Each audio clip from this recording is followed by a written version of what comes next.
Welcome to the Hindu Daily. Today we are analyzing a crucial stack of sources that reveal, well, a common tension across Indian policy and economics. Right. It's this stark gap between strategic intent and the often chaotic ground reality. Exactly. We're looking at everything from failed digital fixes in welfare to the surprising role of native grasslands in climate mitigation. And also how policy compromises are affecting everything from aviation safety to, the autonomy of our key institutions. Let's get into it. Let's. Okay, so first up, this issue of tech fixes. The government seems to have this deep reliance on digital surveillance to fix these really pervasive issues. I mean, things like employee absence, lateness, even corruption. And biometric attendance or mandatory photo evidence, they're all pitched as this magic wand solution. But the data, as the sources point out, suggests these fixes very often fail. It's not just a small failure either. Well, what's fascinating and a little worrying is that the failure isn't accidental. You could almost say it's baked into the design. We see this immediate shift in priorities as soon as the tech is introduced. How so? Take Kunti Block in Jharkhand. The officials there often worked late to complete these really complex online-dependent tasks.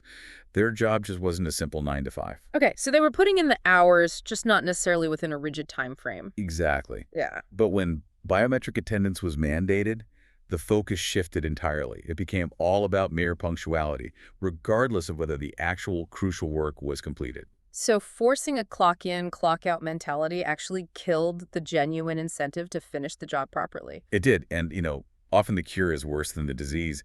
There was a major randomized controlled trial in Rajasthan, and it was studying government nurses. Right. And it found that introducing biometric attendance actually resulted in lower attendance in the long run. Lower. That's the complete opposite of what was intended. It's a classic unintended consequence. And we saw the same pattern when the Ministry of Rural Development tried to solve fudged attendance in MGN-REGA. They used this app, the National Mobile Monitoring System. The one that required geotagged photos twice a day, right? That's the one. And the sources show that the system was, well, almost immediately gamed. People just started uploading irrelevant JPEG files. Like photos of photos, I read, just to fake the attendance figure. Yes. The corruption didn't stop, it just changed forms. It adapted to the tech. So this brings us to a concept the source highlights. It's called agnotology. Can you explain that? Sure. It's a powerful idea. Agnotology is the cultivated ignorance of harm. It means policymakers seem willfully blind to the exclusionary effects of this kind of technology. So they see the problem, but they choose to ignore the harm the solution is causing. Precisely. Look at the facial recognition technology, or FRT, that was mandated for take-home rations. That system is supposed to ensure mothers get their rations, but it still fails to address the human factor, doesn't it? It completely fails. The tech cannot prevent an Anganwadi worker from refusing to hand over the THR packets after the mother has successfully authenticated. So the check mark is there in the system, but the food isn't in the mother's hand. This just echoes the pain without gain scenario that was documented years ago in the public distribution system. Right, with the Aadhaar authentication. It excluded the elderly and immobile, but dealers still found ways to short quotas. They'd give out, 4.5 kilos instead of 5? Exactly. And it sounds cynical, but it feels like a guarantee for tech companies who are creating these guaranteed markets for surveillance infrastructure, EPS machines and smartphones. So what's the final lesson here? What does the source say we should take away from all this? The policy contradiction is staggering. The Ministry of Rural Development acknowledged the failure of their photo app, but their response wasn't to fix the root problem. It was to demand 100% verification. So more of the same flawed system. And the core takeaway, really, is that these digital fixes can only deliver a very limited kind of accountability, just enforcing rules. But they can't foster responsibility. And that's the key distinction. Responsibility being the internal desire of public workers to actually act in the public interest, as people like Dres and Sen have urged for years. Yes, and this obsession with tech fixes just diverts attention from the much harder work of actually improving the work culture itself. If employee responsibility is being eroded by surveillance, let's look at a sector where a lack of it can have fatal consequences. Flight safety. Right. The recent chaos following all those Indigo flight cancellations. Yes.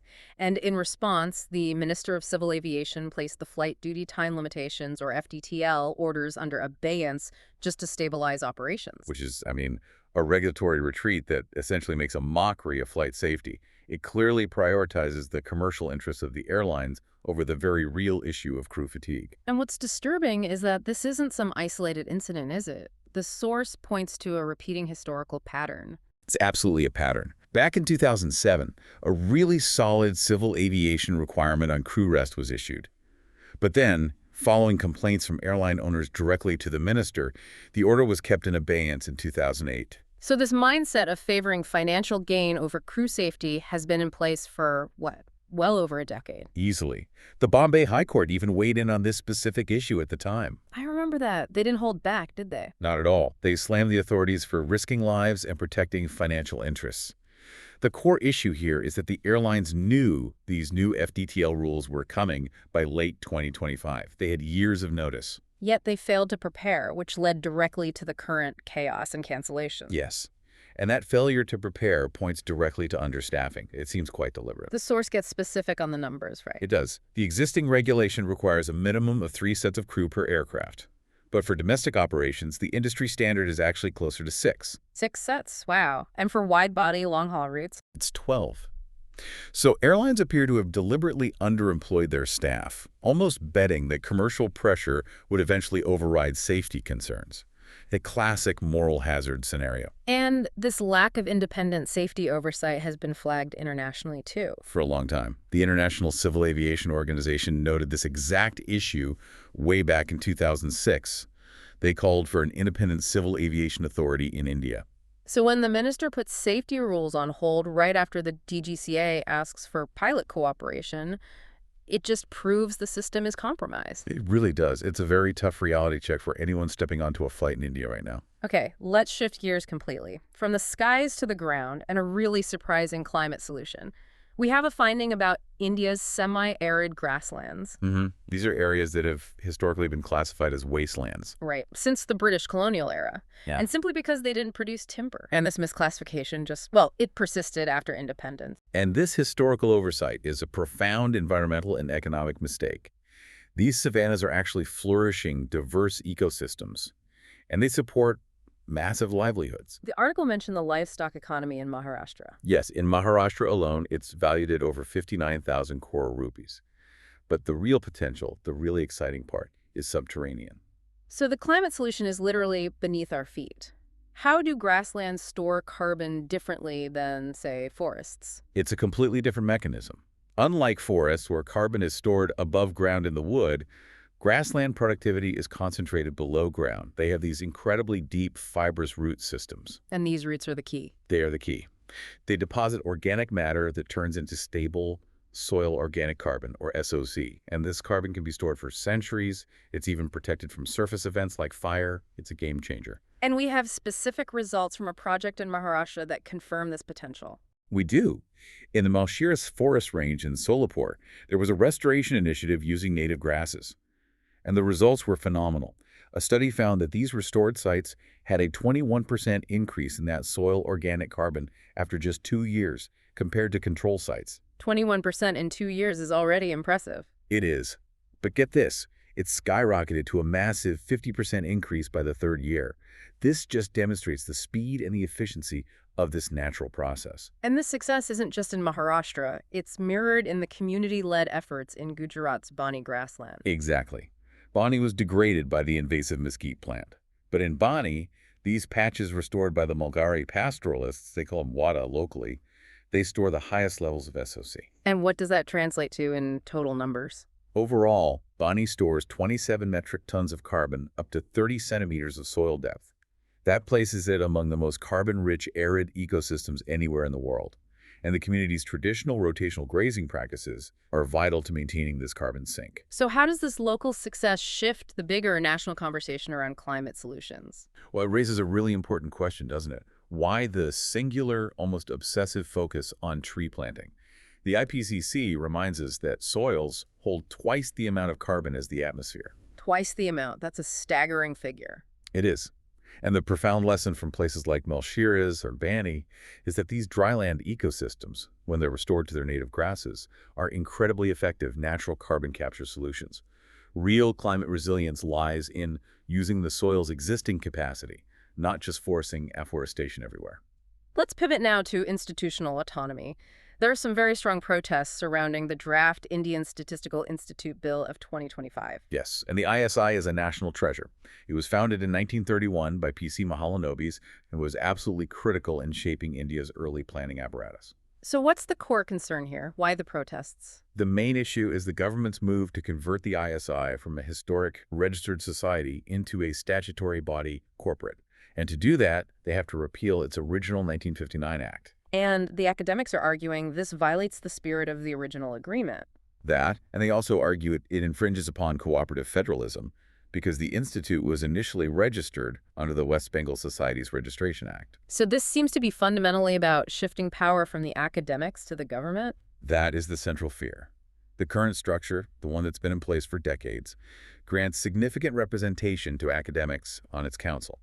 10 out of 33 members are from academia. Okay, so they have a real voice. They do.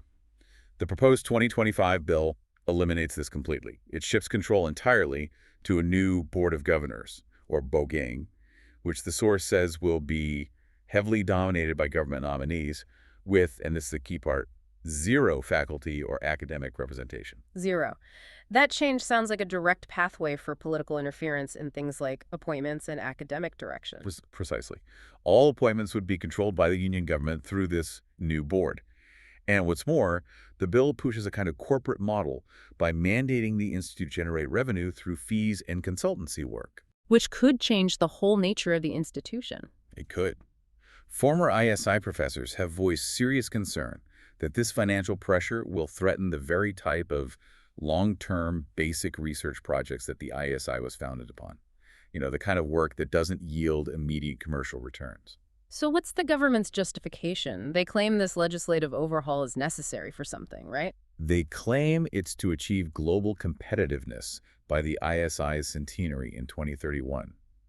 But while modernization is a valid goal, the resistance highlights this huge risk of sacrificing institutional independence for centralized control. And is there political opposition to this? Yes, there's major political opposition building in Parliament. Opposition leaders have publicly committed to fighting the bill. They recognize that institutions of national importance need strong safeguards against government overreach if they're going to thrive. Now let's turn to what seems like a devastating systemic failure, the Nithari killings case. It concluded with the acquittal of Surinder Kohli in November, which followed the earlier acquittal of the other accused, Mohinder Singh Pandher. So both accused in a case of such national gravity with such horrific details are now free. Yes, and this result is a profound indictment of our criminal justice system. It's crucial to understand this was not a clean acquittal based on proving innocence. What was it then? It was a failed prosecution. A failure because the evidence was, and I'm quoting the source, tainted or insufficiently collected. And this creates what the article calls a double injustice. Okay, what are the two facets of that injustice? First, there's the secondary victimization of the accused themselves. Kohli spent 19 years in jail. Pandher spent 14 years. 19 years. And those years are just gone. They're erased. And India still lacks a statutory framework to compensate victims of wrongful prosecution, even though the Law Commission recommended one years ago. And the second injustice. That's the most tragic part. It's the absolute denial of truth, justice, and any kind of closure for the victims' families. They have no answers. And once the accused walk free, the system seems to just wash its hands of the case. I didn't see any mention of a new investigation being ordered. None. And that's the key accountability void. The investigators and prosecution officers who made these grave errors, relying on unscientific methods, losing evidence, tainting evidence, they face no repercussions. So there's no mechanism to learn from the failure. No. We lack a transparent, data-driven system to evaluate performance. The justice system's focus on the rights of the accused, while constitutionally essential, often blinds us to the need to actually discover the real perpetrator. Our constitutional system cannot accept a justice that merely rearranges guilt without ever identifying the truth. The challenge of finding the truth, that connects to our next topic, the serious legal ambiguities surrounding death itself in India. And this has huge implications for organ donation. It really does. Our organ donation rate is dismal. It's only 0.77 deceased donations per million people. And how does that compare globally? To give you some perspective, Spain's rate is 49.38. We are miles behind. And the core barrier here is widespread confusion over brainstem death, or BSD certification. So there's a lack of clarity about whether brainstem death is legally the same as, say, cardiac death. There is, but there shouldn't be. The 1994 Transplantation of Human Organs and Tissues Act already clarifies this.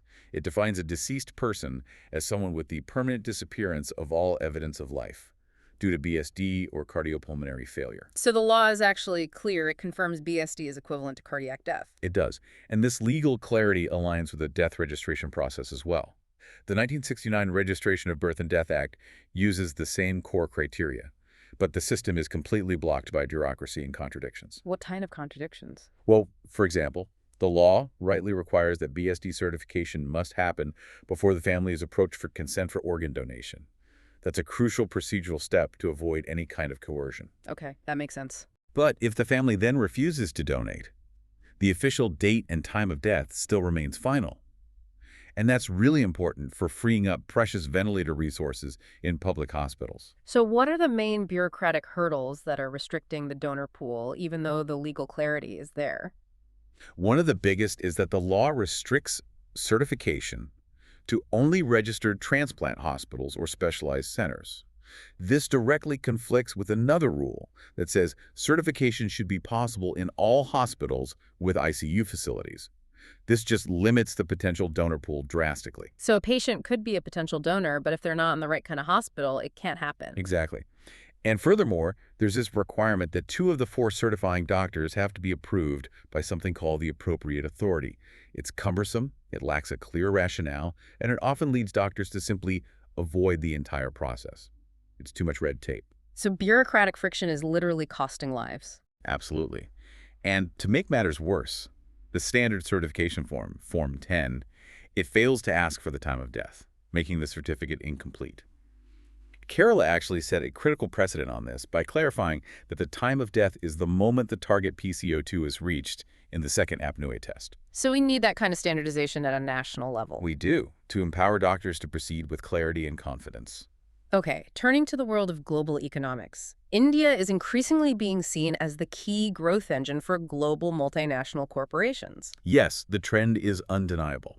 We're seeing Indian affiliates of these global firms generating far superior results compared to their parent companies. The source gave a couple of big examples. It did. ITC Limited now accounts for over 1/4 of BT Pale's global revenue. And Hindustan Unilever contributes about 10 to 11% to Unilever's total. These are huge numbers. And it's not just revenue, right? It's also about shareholder returns. Yes, and that's the fascinating metric here. The Indian subsidiaries have delivered significantly better shareholder returns, outpacing their global principals over the past decade. So what's the result of this success? The success is so pronounced that global MNCs like Whirlpool and BT are now strategically selling stakes in their Indian arms, just to raise cash. They use it for debt reduction or share buybacks in their home markets. So India is essentially the necessary hedge against saturation and slow growth elsewhere. What are the core drivers making India the place to be? You can boil it down to 3 main factors. First, India has a youthful, growing, working-age population. Second, there are consistent real income increases. India is actually projected to have the highest per capita income growth among leading consumer markets globally. And the third? Rapid urbanization. It's formalizing consumption and leading to huge category growth. And this contrasts very sharply with developed markets, which often face flat volume growth and aging populations. Right. In developed markets, innovation usually just causes market share to shift between competitors. It's a zero-sum game. But India, conversely, still offers genuine opportunities for increased category penetration. Meaning getting more people to buy a product for the very first time? Yes, that. And also premiumization, getting existing customers to buy a better, more expensive version. Both are huge growth drivers. Now, this couldn't have happened without a significant policy shift, given how difficult India used to be for MNCs. Absolutely not. Progressive liberalization, major FDI reforms, the implementation of GST, and the digitization of compliance have all significantly minimized market obstacles. So it's easier for these global firms to operate now. Much easier. It's allowed them to adapt their products, their pricing, and their supply chains much more effectively to this vast and complex local market. And the result is that India's volume growth contribution has recently outpaced its volume share by 2 to 8 times across several major consumer categories. Sticking with the economy, the rupee recently depreciated to a record 90.41 against the US dollar. Yes, and this fall is being driven by a whole host of external factors. We're talking capital outflows, global uncertainty, high gold prices acting as a safe haven, and expensive alternative oil sources because of geopolitical conflict. And what's the official view on this? Well, the RBI and the Finance Ministry are publicly not unduly perturbed. They're pointing to the fact that inflation remains low and GDP growth is still robust. But this depreciation, it ties into some very basic textbook trade theory, right? It does. A weaker currency, mathematically, cheapens a nation's exports and makes its imports more expensive. The source uses a simple example with the U.S. and India. Right, walk me through that. At a hypothetical strong rate, say 20 rupees to the dollar, the U.S. is cheaper in producing both wheat and cloth. But at a depreciated rate, say 40 rupees to the dollar, trade suddenly becomes mutually beneficial. The U.S. exports wheat, and India can now competitively export cloth. Okay, so we've discussed how that facilitates trade, but why is that not the ultimate solution for India? There's a downside. A very serious downside. Relying on currency depreciation is a short-term tactical fix. As a heavy importing nation, a falling rupee instantly widens our current account deficit. It risks spiking domestic inflation, and it could force the RBI to adopt tight money policies that would ultimately hurt economic growth. There's a definite limit to this strategy. So this raises the critical question, what is the superior long-term solution? How can India succeed globally, even with a strong currency? In a word, productivity. If India can improve its labor productivity, say, in manufacturing or in farming, then mutually beneficial trade becomes possible even if the rupee is strong. So currency depreciation is a lever, but it's not the engine. That's a great way to put it. It's a short-term fix. Improving overall economic efficiency through massive, sustained investments in R&D, infrastructure, education, and health, that is the fundamental long-term solution. But given the current volatile global situation, the war in Europe, the conflict in Venezuela, the government and RBI must still manage the immediate currency situation. They absolutely must. And the source suggests some policy strategies. Things like offering interest rate rebates for exporters, providing attractive terms on dollar-denominated bonds for NRIs, and encouraging local banks to engage in currency swaps to counter the fall. Our final deep dive today takes us to the world of art.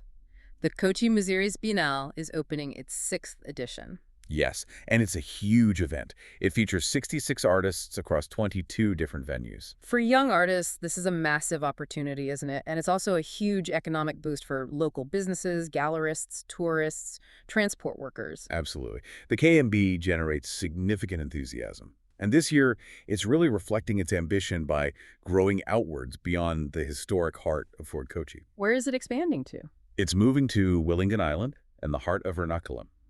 It's using new venues like the aeroplane hangar-like Island Warehouse.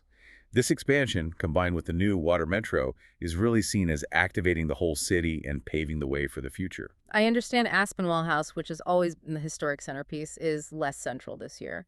That's right, the property has been divided. And while discussions are ongoing for the government to permanently acquire Aspinwall House and Cabral Yard, the curatorial vision is clearly about moving beyond the old laterite walls of Fort Kochi. But the pressure on the foundation must be immense, especially after the complications of the last edition. Immense is the word. There were delays, payment allegations, a lot of issues that plagued the last edition. So are they addressing these underlying organizational and financial problems? They're emphasizing transparency this year. There's a new board of trustees in place to try and course correct. But the pressure is huge because this is India's premier international non-commercial art exhibition. A lot rides on its success. And they're working against some serious odds. They are. Weather, trying to use these derelict spaces, and the ongoing difficulties in securing consistent funding, despite having some major benefactors. If we look beyond the artistic glamour for a moment, what's the actual impact on the local community there? Well, while the KMB undeniably enhances the cultural landscape and provides these essential platforms like the Students' Biennale, local dissent does persist. What are the concerns? Some residents of Fort Kochi question if the Biennale makes a qualitative or material difference to their daily lives.